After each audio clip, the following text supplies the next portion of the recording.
नमस्कार प्यारे साथियों, मैं इस वीडियो के माध्यम से बात करने जा रहा हूं। भारतीय डाक विभाग में जो ग्रामीण डाक सेवक की भर्ती निकलती है और जिसमें हर साल हजारों की तादाद में युवा भाई बहन ग्रामीण डाक सेवक के पद पर नौकरी लेते हैं। नौकरी लग जाने के बाद जो उनके सामने समस्याएं हैं उनको लेकर के हमेशा से मैं बात रखता आ रहा हूं और जहां पर भी उन समस्याओं को लेकर के पॉजिटिव खबर आती है तो मुझे खुशी मिलती है और खुशी मिलते ही मैं आप लोगों को उस चीज़ को बताने की कोशिश करता हूं। ऐसी ही एक बहुत बड़ी खुशखबरी मिली है। बहुत सारे जो भारत देश के अंदर लगभग 3.5 लाख प्लस ग्रामीण डाक सेवक जीडीएस कर्मचारी ऑल इंडिया अलग अलग पोस्ट ऑफिस के अंदर जो एम्प्लॉइज के पद पर काम कर रहे हैं, उनको यहाँ पर इस वीडियो को शेयर जरूर करना और जरूर इस वीडियो को लाइक करना। प्यारे साथियों, अखिल भारतीय ग्रामीण डाक सेवक संघ के द्वारा एक बहुत बड़ी अच्छी पहल की गई है।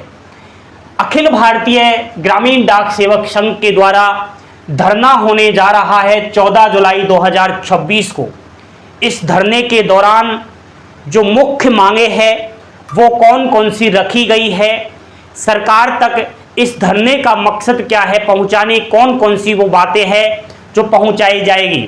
5 पॉइंट है, लेकिन 5 पॉइंट में वो बातें छिपी है यारों जो वास्तव में बड़ा ही आंखों में आंसू आ जाते हैं इन चीज़ों को जब हम देखते हैं, अच्छे से गहराई से पढ़ते हैं, समझते हैं। तो पहली, जीडीएस के मुद्दे को 8वें केंद्रीय वेतन आयोग में शामिल करना। देखो, जीडीएस जो कर्मचारी है, आप सबको पता है कि इसका वेतन कम है, लेकिन भारत देश के अंदर जैसे ही 8वां वेतन आयोग आया तो ये सवाल खड़ा हुआ कि जीडीएस के वेतन में भी वृद्धि होगी क्या। अब से पहले केंद्रीय वेतन आयोग आए, लेकिन उनको अगर मद्देनजर रखे तो जीडीएस की सैलरी में वृद्धि नहीं हुई थी।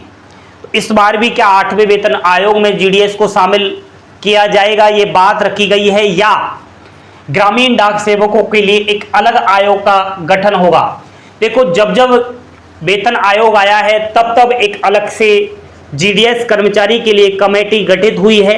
यहाँ पर वही चीज पूछी गई है कि चलो 8वें वेतन आयोग का जो मुद्दा है, अगर 8वें वेतन आयोग में शामिल नहीं कर सकते तो फिर जीडीएस के लिए एक अलग से कमेटी गठित होनी चाहिए। वो कमेटी इस टाइम जो महंगाई है उसको मद्देनज़र रखते हुए जीडीएस के वेतन के बारे में अच्छा चर्चा का विषय बनाएगी, उसको पॉजिटिव लाएगी। तो ये बात यहाँ पर रखी गई है। तो जितने भी जीडीएस कर्मचारी अपनी सैलरी को लेकर परेशान है, प्लीज़ इस वीडियो को लाइक करें, शेयर करें। आपकी जो इस सैलरी को लेकर के प्रॉब्लम्स है वो इस लाइन में छिपी हुई है। समझदार के लिए इशारा ही काफ़ी है। प्यारे साथियों, अगली बात है नियमित कर्मचारियों की तरह पेंशन योजना लागू करना। देखो, भारत देश के अंदर जितने भी सरकारी एम्प्लॉइज है उनको जो नियमित पेंशन्स मिलती है, नियमित जो कर्मचारियां होते हैं उनको जो पेंशन दी जाती है, उसी तर्ज पर जीडीएस को भी पेंशन दी जानी चाहिए, क्योंकि जीडीएस भी उतना ही काम करता है, लगभग 30-35 साल जितना अदर एम्प्लॉइज करते हैं। जब रिटायर होता है तो भाई जब पेंशन नहीं मिलती तो बड़ा दर्द होता है कि यार हमने इतने साल भारतीय डाक विभाग में काम किया, हम रिटायर होकर आए और हमें कोई सैलरी पहले ही कम थी और अब पेंशन भी नहीं दी जा रही। तो ये बात यहाँ पर रखी गई है कि पेंशन योजना जो है वो लागू होनी चाहिए जीडीएस एम्प्लॉइज के लिए। अगली 3rd नंबर पर बात की गई है जीडीएस को स्वास्थ्य सेवा कवरेज जैसी व्यापक चिकित्सा सुविधाएं देना।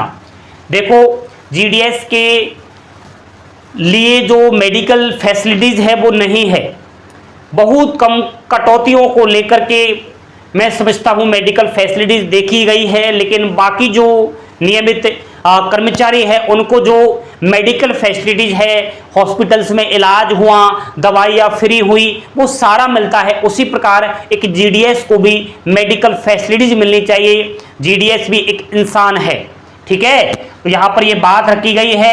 4थे नंबर पर मांग है अवास्तविक व्यवसायिक लक्ष्यों जैसे बिजनेस टारगेट के जरिए जीडीएस कर्मचारियों का उत्पीड़न बंद करना। देखो, जीडीएस को टारगेट मिलते हैं, कि आप आईपीपी का खाता खोलिए, आरपीएलआई, पीएलआई, अन्य बहुत प्रकार के टारगेट उच्च अधिकारियों के द्वारा बेमतलब के थोपे जाते हैं। इसके कारण पिछले सालों ये खबर भी आई है कि जीडीएस ने टारगेट से परेशान होकर के, आप सब समझ सकते हो क्या किया। इतना ज़्यादा शोषण, इतना ज़्यादा टारगेट की जीडीएस इतना बड़ा कदम उठा रहा है, तो जितने भी ये टारगेट मिल रहे हैं, ये मैं समझता हूँ एक बिजनेस टारगेट जो होता है, इसको पूरी तरीक़ा से इस पर बातचीत होनी चाहिए। उच्च अधिकारी इतना शोषण ना करे और जो वास्तव में काम है भारतीय डाक विभाग में ग्रामीण डाक सेवक का चिट्ठियों के रिलेटेड वो काम ही करवाया जाए, न कि अनर्गल कोई काम करवाया जाए। अगली बात, विभागीय कर्मचारियों को मिलने वाले लाभों के साथ जीडीएस सेवाओं को नियमित करना। देखो, जितने भी डिपार्टमेंट ऑफ पोस्ट में, चाहे एमटीएस हो, चाहे पोस्टमैन हो, चाहे मेलगार्ड, चाहे अन्य कोई भी पद पर हो, उनको जो लाभ मिलते हैं, जो फैसिलिटीज मिलती है, वह जीडीएस को नहीं मिलती। जीडीएस को केवल महंगाई भत्ता मिलता है, डीए मिलता है, डेनेस अलाउंस। बाकी एचआरए, टीए, डीए, मेडिकल कुछ भी नहीं मिलता। लेकिन अदर जो एम्प्लॉयज है उसी डिपार्टमेंट में, उनको जो लाभ मिलता है, जीडीएस को भी वही लाभ यहां पर मिलना चाहिए जो नियमित कर्मचारियों को मिलता है। तो ये धरने के दौरान जो हमारी मांगे हैं वो रखी गई है, और मैं समझता हूं ये 5 मांगे वो है यारों, वास्तव में खुशी मिलती है। मैं पिछले 3 साल से इन चीजों को मेरे मुंह से, पता नहीं, मुझे याद भी नहीं है कितनी बार बोल चुका हूं, लेकिन आप लोग बहुत ज्यादा सपोर्ट करते हो, लाइक करते हो, अच्छा लगता है, क्योंकि वास्तव में जीडीएस हकदार है। ये कोई ऐसी मांगे नहीं है जो जायज नहीं हो, ये सभी जायज मांगे हैं और ये मांगे पूरी होनी ही चाहिए। क्या जीडीएस काम नहीं करता? वैसे ही ड्यूटी टाइम 4 से 5 घंटे है, लेकिन रियलिटी 8 से 10 घंटे उनको काम करना पड़ रहा है। ऐसे ऐसे क्षेत्र है, ऐसे ऐसे पहाड़ी इलाके हैं, बर्फीले इलाके हैं, रेगिस्तानी इलाके हैं, जहां पर इतनी कठिन वातावरण में भी रह करके वो भारतीय डाक विभाग की चिट्ठियों का आदान प्रदान कर रहा है। उसके बदले उसके वेतन में कटौतियां, उनके भत्तों में कटौतियां, मेडिकल फैसिलिटीज नहीं मिल रही, पेंशन नहीं मिल रही, और दूसरा सबसे बड़ा दर्द ये भी है कि भाई 8वां वेतन आयोग, जिसमें बाकी जो गवर्नमेंट एम्प्लॉय है उनको खुशी मिल रही है, लेकिन जीडीएस यही चाहता है कि हमारे लिए भी 8वें वेतन आयोग में खुशी दी जानी चाहिए। या तो कमेटी गठित होनी चाहिए या फिर केंद्रीय वेतन आयोग में शामिल किया जाना चाहिए। आप इस अखिल भारतीय ग्रामीण डाक सेवक की जो हड़ताल है, धरना है 14 जुलाई को, इसको किस नजरिए से देखते हो कमेंट करके बताएं, और मेरे साथ जुड़े रहे, लाइक शेयर सब्सक्राइब करके। जय हिंद, जय भारत।